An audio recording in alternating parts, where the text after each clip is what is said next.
Good afternoon, and happy Valentine's Day. It is my pleasure to welcome you here today for this special celebration of Frederick Douglass's 200th birthday.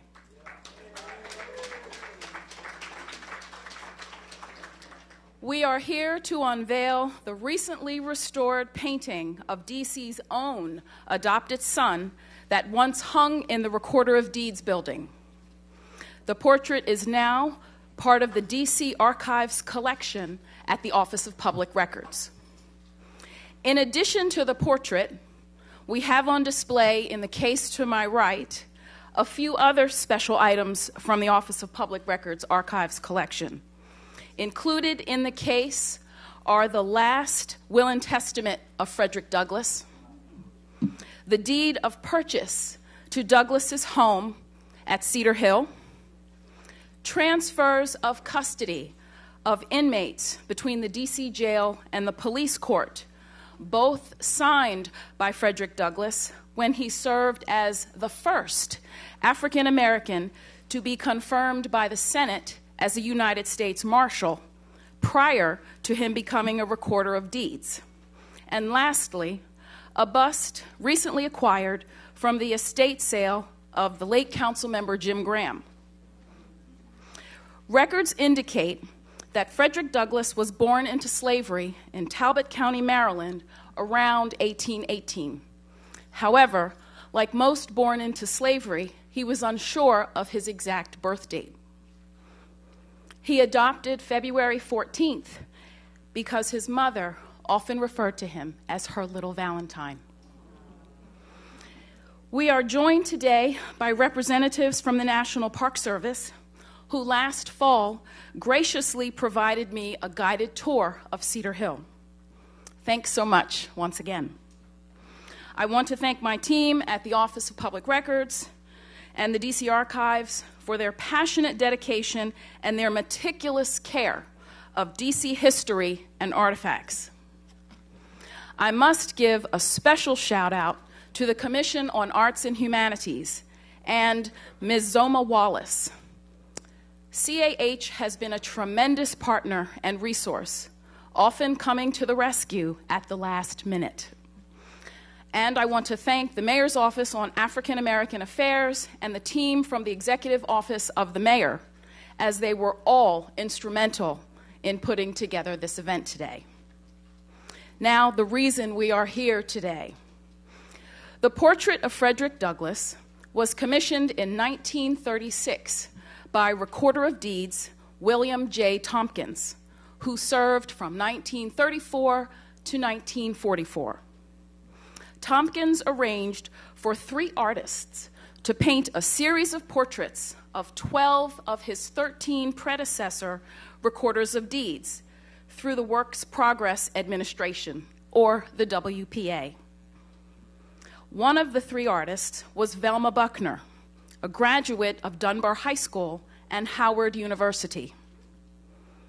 Henry Wadsworth Moore, who painted the portrait of Douglass that you are about to see, was born in Massachusetts in 1879 and moved to the district sometime around 1934. He lived in Woodley Park with his wife, Rosamond. Although he is no longer widely known, his work is still displayed in locations throughout the district, including a portrait of Benjamin Banneker, which hangs at Banneker High School. The 3rd artist was Alan Page Flavel, who is only well known for his WPA commissions. Now, would you help me welcome the Superintendent of National Capital Parks East, Tara Morrison.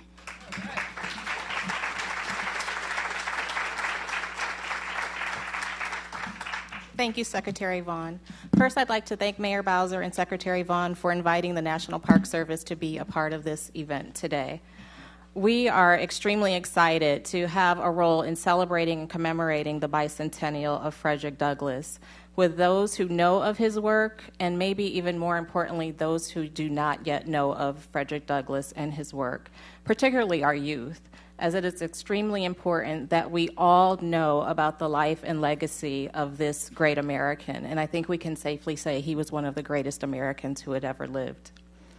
Why do we focus on a bicentennial? Why is a bicentennial so important to us? We know that Frederick Douglass and his life and legacy were important last year. They'll be important this year, next year, and the years beyond. But I think the number 200 and the bicentennial allows us to take a pause and reflect and spend a little extra time. There may be some of us who take time to reread his autobiography.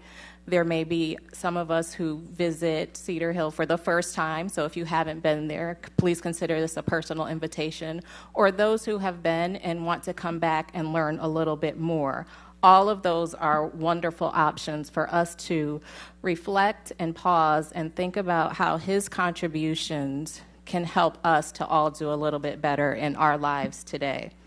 We are fortunate in the National Park Service to have his home as one of the over 400 sites and places that we are charged with preserving for, and I think the important part of our mission is for this and future generations. So we have this tangible place that we can go and touch, not literally touch the artifacts, but touch the place touch the land where Frederick Douglass lived and made so many connections and contributions, and have that connection. We always encourage people to read, but I think there's a special kind of energy that we get when we have the ability to go to the place where a person lived, and we're fortunate to have that here in Washington, D.C. with the Frederick Douglass National Historic Site.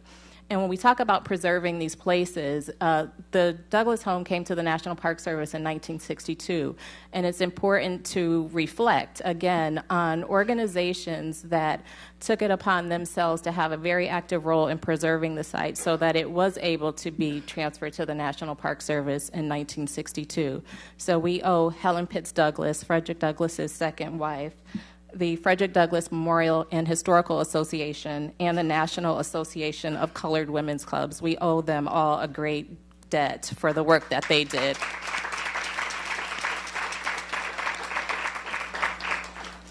In this year, 2018, the National Park Service is hosting a series of events starting this weekend at the Frederick Douglass National Historic Site, and you're all invited to join us February 17th and 18th.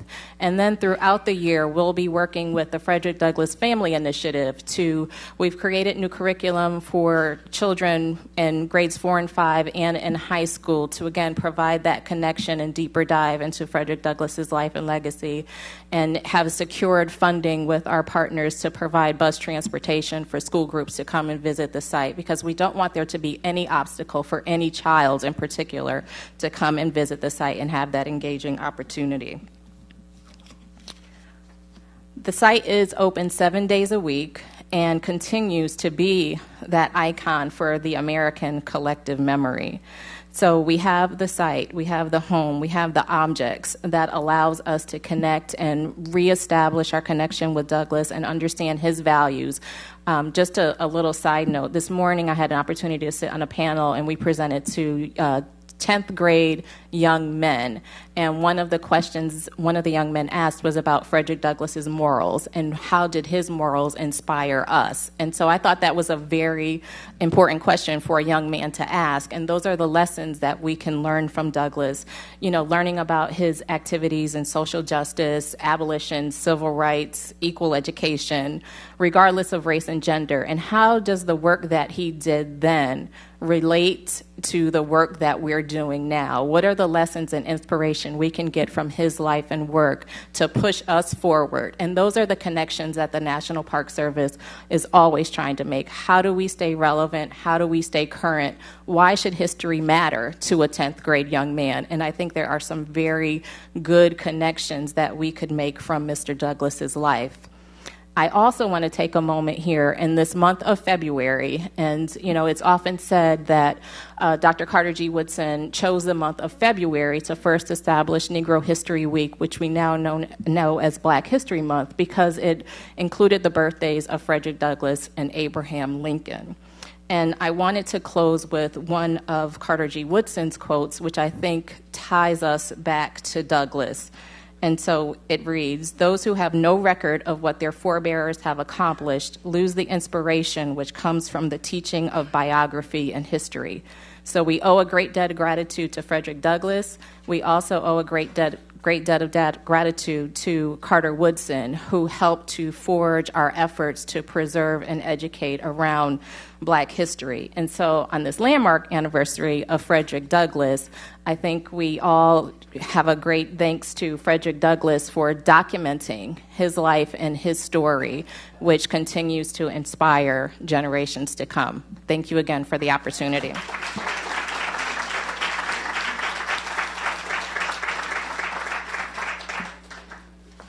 Thank you. It is now my distinct pleasure to bring up my favorite mayor, who really needs no introduction.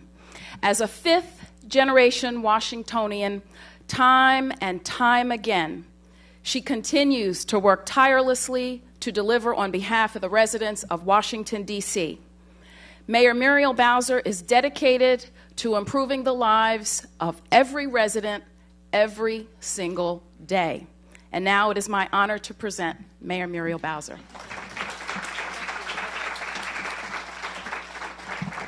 Well, good afternoon, everyone. I am very happy to be here today and to welcome all of you on this a very auspicious day, as Superintendent Morrison has already stated.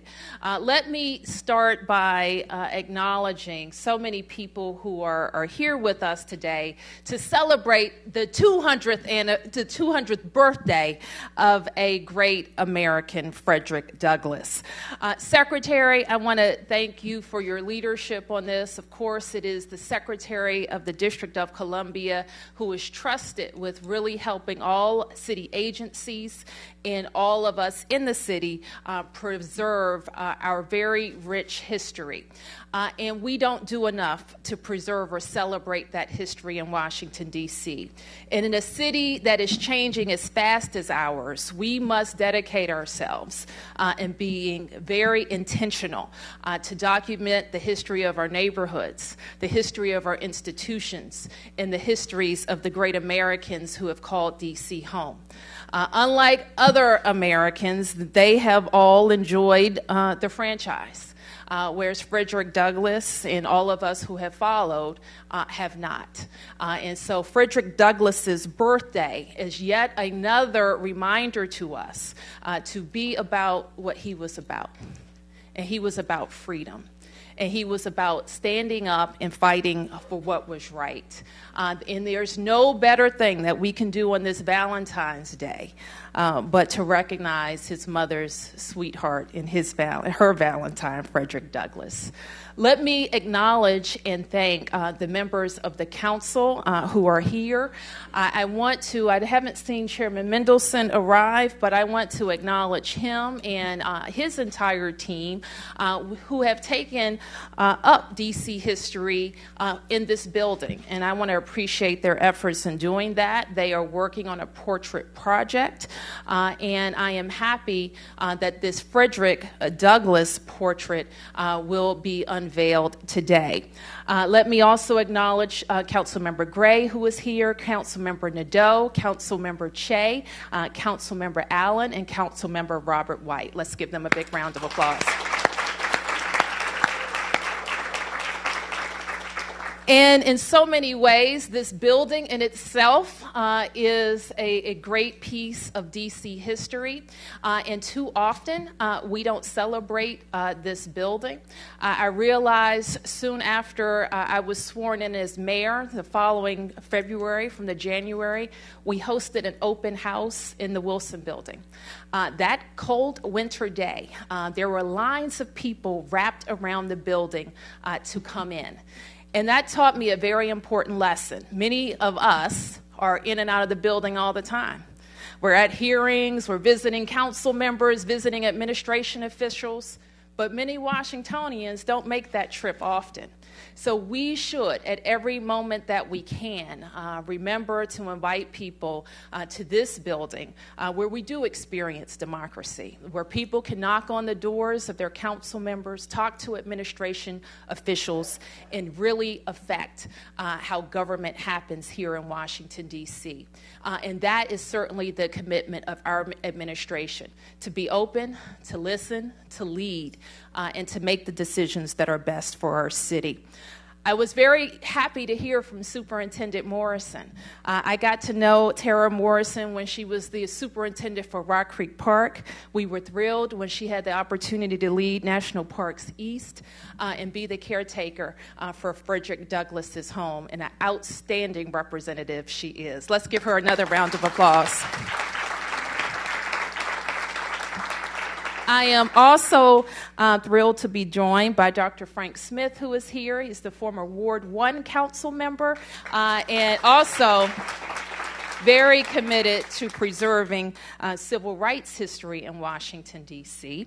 And we are also joined by former First Lady for Washington, D.C., Cora Masters Berry. So please acknowledge Cora Berry, who I dare say has been, over the last 2 years, lovingly dedicated to preserving the rich history and memory and legacy of the Mayor for Life, Marion Berry. So thank you for that, Cora. So Superintendent Morrison was very correct in saying that the life of Frederick Douglass is one that we can all learn from, African Americans and non-African Americans. He exemplified excellence, and he exemplified service, not just nationally and not just to broader movements, but to our own government right here in the District of Columbia. So I am honored to stand and speak for all Washingtonians in honoring his life. Now we have the opportunity to see the refurbished portrait. We will hang here. If you don't know what this room is used for, it is one of several rooms just like it that are on the corners of the building. And these are especially ornate. They were offices, and they were used by the former commissioners for the District of Columbia.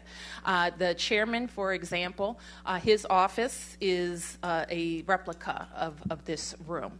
And then we have another office on the mayor's side that the city administrator uses as well. So we use this room for ceremonial purposes. So we have a lot of events here. I also host diplomatic missions when people come to visit us and call on the District of Columbia. You will notice that there is a very ornate rug in here that shows our beautiful seal for the District of Columbia. This is also the room that I use when we host the Mayor Council breakfasts. So who watches those on Channel 16? You may recognize this room because I see not you, Director Gates. You will notice this room as well. And we refer to it as the ceremonial room. Sometimes when I have smaller press events, I do those here. And when I do announcements, I sometimes use this room as well. I would also like to acknowledge the members of my cabinet who are present. So please raise your hands and turn around. You can see all of the members of the Bowser administration. And I would like to thank them for their service to the District of Columbia. Now it is my honor to present the refurbished portrait.